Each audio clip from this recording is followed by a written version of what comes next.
Ya, assalamualaikum warahmatullahi wabarakatuh. Kali ini kami akan mempresentasikan tentang pekerjaan kelompok kami, yaitu pesawat 3 dimensi. Saya Akbar Faliusodo dan teman saya Aulia Mujadilur Rahman. Pada bagian atas ini terdapat header. Header berisi fungsi-fungsi yang digunakan pada program. Terdapat include math yang akan memunculkan fungsi-fungsi dari library matematika. Lalu juga terdapat fungsi glut yang akan menginclude juga fungsi-fungsi dari library OpenGL. Lalu ada define yang akan memberikan nilai pada suatu variabel. Ya, lalu selanjutnya terdapat beberapa variabel yang mengatur kamera. Di sini juga terdapat variabel yang mengatur posisi awal kamera. Lalu terdapat variabel pesawat dan gedung yang akan mengatur posisi pesawat dan gedung. Jadi ya itu. Lalu selanjutnya ada variabel pencahayaan seperti light ambient, light diffuse. Light ambient yang berfungsi sebagai sumber cahaya sekelilingnya. Lalu ada light diffuse yang berfungsi untuk menentukan permukaan yang terkena cahaya. Lalu terdapat light specular yang berfungsi yang digunakan pada permukaan yang menghasilkan pantulan sempurna dan seterusnya. Lalu menuju ke void terdapat fungsi init yang berfungsi untuk membentuk fungsi polygon, membuat pointer dan membuat smooth normal dan membuat tekstur chord. Lalu setelah itu terdapat fungsi reshape yang digunakan untuk membuat gambar yang memiliki proporsi yang tepat. Jadi ketika window di drag kemana-mana, gambar di dalamnya tidak berubah besar maupun posisinya. Ini. Lalu terdapat fungsi orient me yang berfungsi untuk memutar arah kamera. Ada juga fungsi move me flat yang berfungsi untuk mengatur maju mundurnya kamera. Lalu terdapat fungsi update yang mengatur ketika pesawat akan menabrak gedung. Di sini ada if crash sama dengan 1, yang berarti pesawat crash. Ketika pesawat crash, maka bentuk pesawat angle-angle-nya nanti dan juga bentuk buildingnya juga akan berubah. Building angle-nya ini akan berubah. Dan di sini pernyataan if yang menentukan, dan di sini adalah pernyataan if yang menentukan posisi ini, if menentukan posisi setelah menabrak. Dan di sini juga ada merupakan penjelasan dari plan idle. Di atas tadi ada plan idle. Lalu ada fungsi keyboard yang bertujuan memberikan inputan dari keyboard ke programnya, seperti contoh tombol W yang merotasi kamera ke atas.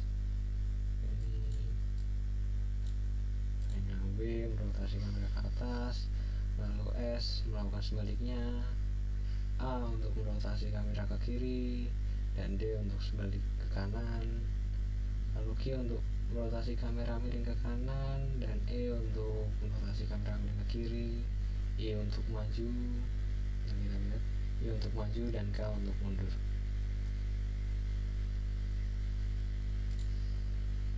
Lalu terdapat fungsi Z untuk exit ya, ini Z ya untuk exit. Lalu setelah itu ada fungsi press key. Press key ini dijalankan saat tombol keyboard ditekan dan belum dilepas. Tombol yang akan dijalankan adalah tombol panah. Ini misalnya key up, key down, key left, dan key right ini akan dijalankan seperti ini maju, key bawah, key kiri, key kanan, dan terdapat juga fungsi release key, jadi itu yang akan dijalankan saat tekanan pada tombol dilepas. Jadi ini saya menekan tombol ke belakang dan ini saya melepas, saya tekan tombol maju dan ini saya melepas, kanan lepas, kiri lepas. Lalu setelah release key ini terdapat fungsi lightning yang akan mengaktifkan pencahayaan. Lalu setelah itu masuk ke pembuatan pesawat 3D nya yang terdapat badannya sendiri yang terdiri dari berbagai fungsi seperti beberapa glue cylinder, yang akan membuat silinder nanti pada bagian badan pesawat, dan juga glue spare yang akan membuat bola pada bagian pesawat itu. Selain itu terdapat selain itu adalah titik-titik, ini adalah titik-titik posisi dan besar pesawat. Tentu ada GL, rotate F, dan juga translate F yang itu bertujuan untuk menyesuaikan posisi pesawat dan juga besarnya tadi. Di bawahnya terdapat fungsi triangular prism yang akan berfungsi sebagai prisma segitiga yang membangun sayap-sayap pesawat. Nanti akan dijelaskan. Jadi di sini ada wing L yang merupakan sayap kiri pesawat, wing R yang merupakan sayap kanan pesawat, tail P yang merupakan ekor pesawat. Dan di setiap sayap-sayap ini mereka pasti menggunakan triangular prism yang merupakan prisma segitiga yang akan digunakan untuk membangun sayap pesawat itu sendiri. Lalu di sini terdapat grid yang akan membuat jaring-jaring atau kotak-kotak lah yang warna abu-abu. Jadi ini yang abu-abu ini adalah grid satunya, ini grid. Lalu terdapat grid 2 yang merupakan lantai putih ini itu grid 2. Lalu setelah itu terdapat void balok yang merupakan fungsi untuk membuat building atau bangunan yang terlihat seperti 2 balok panjang, namun sebenarnya ada 4 balok. Jadi 1, 2, 3, 4, ada 4 balok yang disusun menjadi 2 tingkat. Ya, di sini terdapat bagian depan, belakang, atas, bawah, kanan, dan juga kiri. Lalu setelah itu ada void display yang digunakan untuk yang merupakan representasi dari proses tabrakan yang ada pada fungsi update tadi. Jadi kan fungsi update tadi yang di atas ini, update ini merupakan tabrakan tadi, dan pada void display ini dia akan direpresentasikan jadi dapat diterjemahkan pada display yang akan dilihat nanti, ya seperti itu.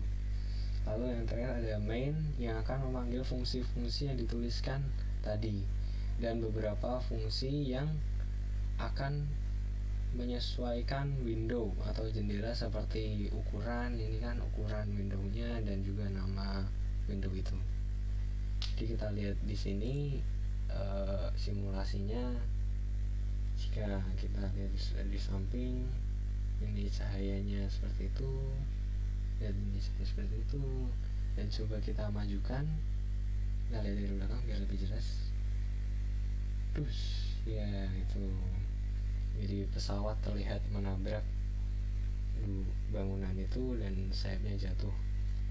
Kita coba lihat dari angle yang berbeda, seperti dari depan sini, dan seperti itu. Baik, sekiranya itu yang dapat kami sampaikan. Kurang lebihnya mohon maaf. Wassalamualaikum warahmatullahi wabarakatuh.